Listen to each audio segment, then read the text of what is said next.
اسی طرح سے شمس الدین دمشقی نے حوادث الزمان میں لکھا کہ دمشق میں بھی لوگ جامع دمشق میں جاتے ہیں، ایک بہت بڑی مسجد ہے، خوبصورت مسجد ہے، ایسی مسجد لوگوں نے کبھی نہیں دیکھی ہوگی، اور اس رات وہاں پر چراغاں کیا جاتا ہے، 12,000 قندیلیں روشن کی جاتی ہیں کہ جو اس کے علاوہ ہیں کہ جو مختلف مساجد میں اور روڈوں پر اور اسپتالوں میں اور کاروان سراؤں میں روشن کی جاتی ہیں اور قبرستانوں میں روشن کی جاتی ہیں۔ اب یہ ذہن میں رکھیں کہ اہل سنت کے جو چاروں فقہا ہیں ان کے نزدیک بھی اس رات میں عبادت مستحب ہے،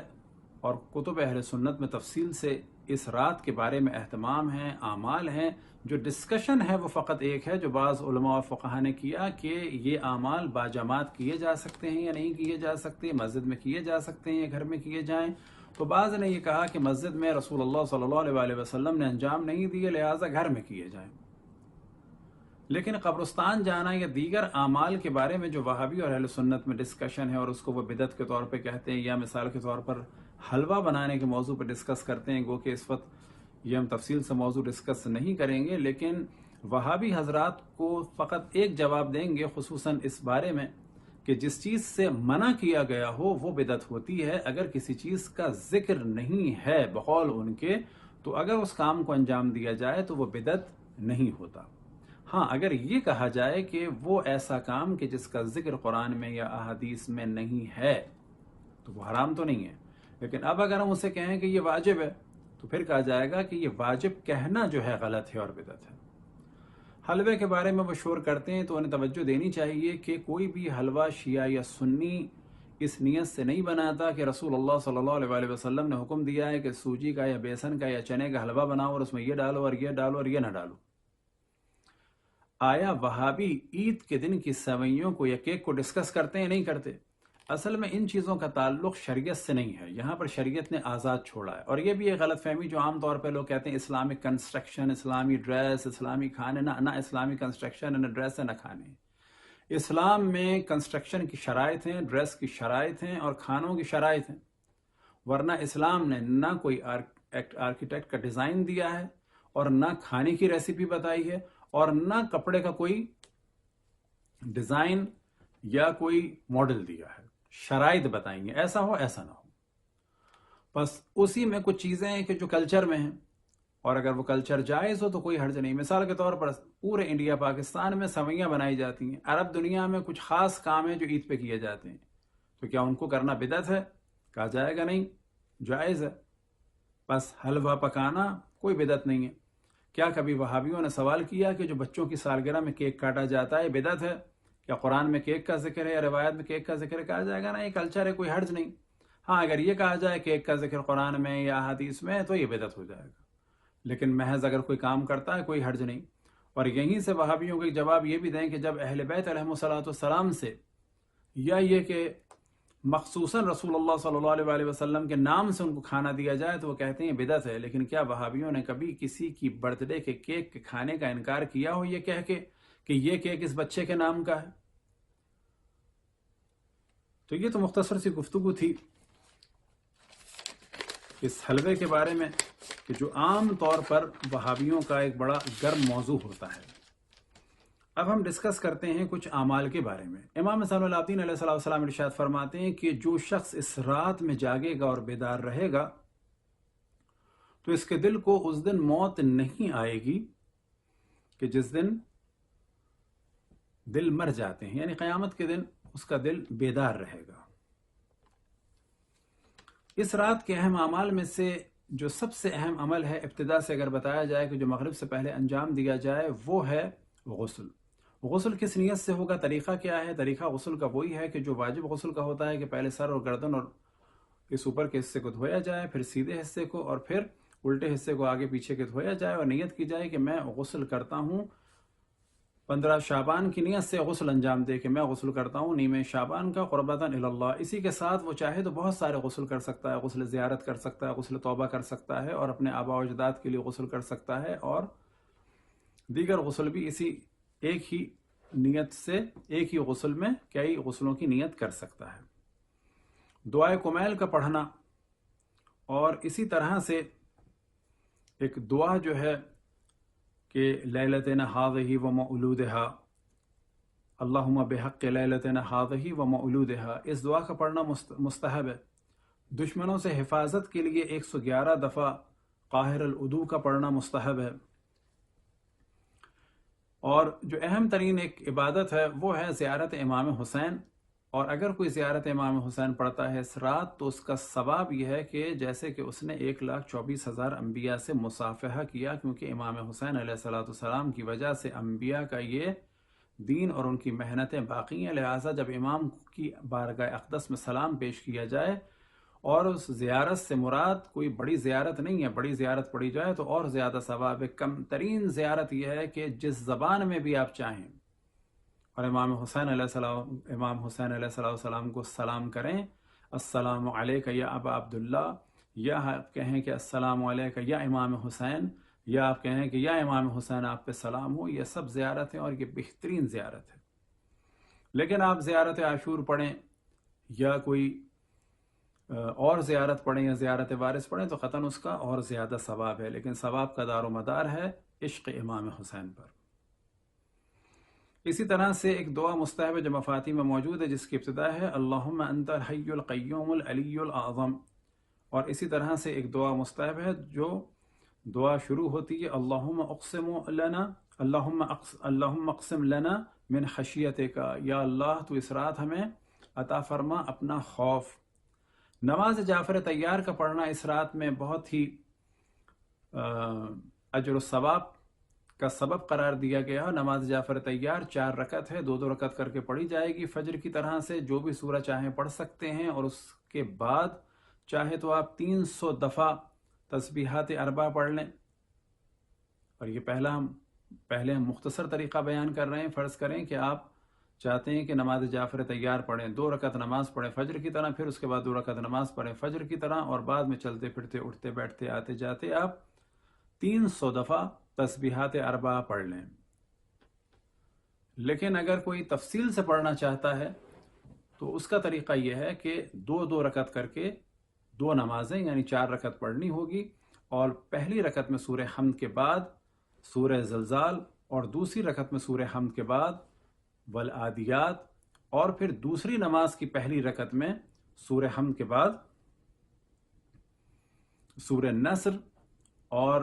پھر دوسری نماز کی دوسری رکعت میں یعنی چوتھی رکعت ہو جائے گی سورہ حمد کے بعد سورہ توحید۔ بس طریقہ کیا ہوگا کہ پہلی رکعت میں آپ نے حمد پڑھی، سورہ پڑھا، اور سورہ پڑھنے کے بعد 15 دفعہ سبحان اللہ والحمد للہ ولا الہ الا اللہ واللہ اکبر، پھر اس کے بعد رکوع میں جانے کے بعد 10 دفعہ سبحان اللہ والحمد للہ ولا الہ الا اللہ واللہ اکبر یعنی تسبیحات 4، اور پھر اس کے بعد سجدے میں 10 دفعہ، پھر سجدے سے سر اٹھا کے 10 دفعہ، پھر سجدے میں جا کے 10 دفعہ، پھر سجدے سے سر اٹھا کے 10 دفعہ، اور پھر کھڑے ہونے کے بعد دوبارہ سورہ حمد اور ایک چھوٹا سورہ اور 15 دفعہ تسبیحات 4، یہ کل ملا کے ہو جائیں گی 300، اور اس کے بعد 30 دفعہ سبحان اللہ، اور پھر اس کے بعد اللہ سبحانہ و تعالیٰ کی بارگاہ میں اپنی حاجات کو پیش فرمائیں۔ یہ ہے نماز جعفر طیار، یہ آپ جب چاہیں پڑھ سکتے ہیں۔ 15 شعبان کو اس کا بہت زیادہ ثواب ہے، لیکن جمعے کے دن زوال سے پہلے بھی اس کی بہت زیادہ تاکید ہے۔ 2 رکعت نماز ہے کہ جو جس سورے کے ساتھ چاہے پڑھ سکتے ہیں، لیکن بہتر ہے کہ پہلی رکعت میں سورہ حمد کے بعد کافرون ہو، اور دوسری رکعت میں سورہ حمد کے بعد سورہ توحید ہو، اور نماز کو مکمل کرنے کے بعد 30 دفعہ سبحان اللہ، 30 دفعہ الحمدللہ، اور 34 دفعہ اللہ اکبر، اور اس کے بعد مفاتیح میں آپ کو دعا مل جائے گی یا من الیہ ملجأ، اور پھر اس دعا کو پڑھنے کے بعد 20 دفعہ یا رب، سجدے میں جانے کے بعد 20 دفعہ یا رب، 7 دفعہ لا حول ولا قوة الا باللہ العلی العظیم، 7 دفعہ ما شاء اللہ، اور 10 دفعہ لا قوة الا باللہ، اور پھر اس کے بعد صلوات۔ کسی رات کے اعمال میں سے نماز امام زمان علیہ السلام۔ نماز امام زمان علیہ السلام کا طریقہ یہ ہے کہ سورہ حمد آپ پہلی رکعت میں جب شروع کریں اور جب آپ پہنچیں ایاک نعبد و ایاک نستعین تو اس جملے کو 100 دفعہ آپ کو کہنا ہے، یعنی ایاک نعبد و ایاک نستعین، ایاک نعبد و ایاک نستعین، اور جب 100 دفعہ ہو جائے تو پھر سورہ کو مکمل کرنا ہے، اہدنا الصراط المستقیم صراط الذین انعمت علیہم غیر المغضوب علیہم ولا الضالین، اور پھر اس کے بعد سورہ توحید آپ کو پڑھنا ہے، اور پھر سجدے میں بعض جگہ بیان ہوا ہے بعض کتابوں میں کہ 1 دفعہ بھی کافی ہے سبحان ربی العظیم و بحمدہ، لیکن بہتر ہے کہ آپ 7 دفعہ کہیں، اسی طرح سے دوسری رکعت ہو اور رکوع اور سجدے میں 7 دفعہ انہیں پڑھنا ہے، اور جب نماز مکمل ہو جائے تو پھر کہنا ہے 1 دفعہ لا الہ الا اللہ اور تسبیح حضرت فاطمہ سلام اللہ علیہا پڑھنا ہے، اور پھر سجدے میں جا کے 100 دفعہ صلوات، اور پھر اس کے بعد دعائے فرج۔ اب یہ ذہن میں رہے کہ دعائے فرج اصل میں ہے الہی عظم البلا، اب گو کہ اللہم قل ولیک الحجت ابن الحسن کو بھی دعائے فرج کہا جاتا ہے، لیکن اصل میں دعائے فرج ہے الہی عظم البلا، تو اس کے بعد اس دعا کو پڑھنا ہے۔ آج ہی کی رات میں یعنی 15 شعبان کی رات میں ایک عمل مستحب ہے، وہ ہے 10 رکعت نماز کہ جو امام محمد باقر اور امام جعفر صادق علیہ السلام سے ایک روایت میں نقل ہوئی، اور اس کا طریقہ یہ ہے کہ 2 رکعت کر کے یہ پڑھنی ہے، 10 رکعت یعنی 5 نمازیں ہوں گی، اور ہر رکعت میں سورہ حمد کے بعد 10 دفعہ سورہ توحید پڑھنی ہے۔ جناب سید ابن طاؤس سے ایک نماز نقل ہوئی، اور وہ نماز ہے کہ 100 رکعت نماز پڑھنی ہے اور ہر رکعت میں 10 دفعہ سورہ توحید پڑھنی ہے۔ یہی نماز اتفاق سے اہل سنت میں بھی نقل ہوئی شیخ غزالی سے۔ اور آج کی رات کے اعمال میں سے ایک اہم ترین عمل ہے کہ جو در حقیقت امام زمان علیہ السلام سے ایک توسل کا طریقہ ہے، اور وہ توجہ دلاتا ہے کہ امام تک ہماری بات پہنچتی ہے، بلا شک دعائے توسل پڑھی جائے، اور اسی طرح سے ایک توسل کا جو طریقہ ہے وہ ہے کہ امام کی خدمت اقدس میں عریضہ دیا جائے۔ اب یہ ذہن میں رہے کہ عریضہ عام طور پر 15 شعبان ہی کو دیا جاتا ہے، لیکن عریضہ کسی بھی دن کسی بھی وقت امام کی بارگاہ میں پیش کیا جا سکتا ہے، اور وہ اس صورت میں کسی دریا یا نہر میں عریضہ ڈالا جائے، اور یا یہ کہ معصومین علیہ السلام کی ذریعوں میں بھی اس عریضے کو یا کسی کنویں میں بھی ڈالا جا سکتا ہے۔ اور عریضہ عام طور پر آپ کو پرنٹ ہوا مل جائے گا، اور اگر کہیں نہ ملے تو کسی سادے کاغذ پر بھی اپنی حاجت اس صورت میں کہ جیسے آپ امام کو اپنا پیغام دے رہے ہیں لکھیں، اور لکھنے کے بعد کسی مٹی میں اس کو ایک گولے کی صورت میں یا آٹے میں اس کو رکھ کر کسی بھی دریا میں یا سمندر میں یا نہر میں یا کنویں میں اس کو ڈال دیں۔ خداوند تبارک و تعالیٰ سے دعا ہے کہ ہم سب کو اپنے رسول اپنی حجتوں خصوصاً امام زمان علیہ السلام کی معرفت اور اطاعت کی توفیق عطا فرمائے، اہل بیت علیہ السلام سے محبت عطا فرمائے، اور اس محبت میں اضافہ ہوتا چلا جائے، اور دشمنان اہل بیت کو پہچاننے کی توفیق عطا فرمائے، اور جس طرح سے اہل بیت علیہ السلام کی محبت میں اضافہ ہوتا چلا جائے، بالکل اسی طرح سے دشمنان اہل بیت کی معرفت کے بعد ان کی نفرت میں بھی اضافہ ہوتا چلا جائے۔ امام زمان علیہ السلام کے ظہور میں تعجیل فرمائے، ہم سب کو ان کے اصحاب اور اعوان میں شامل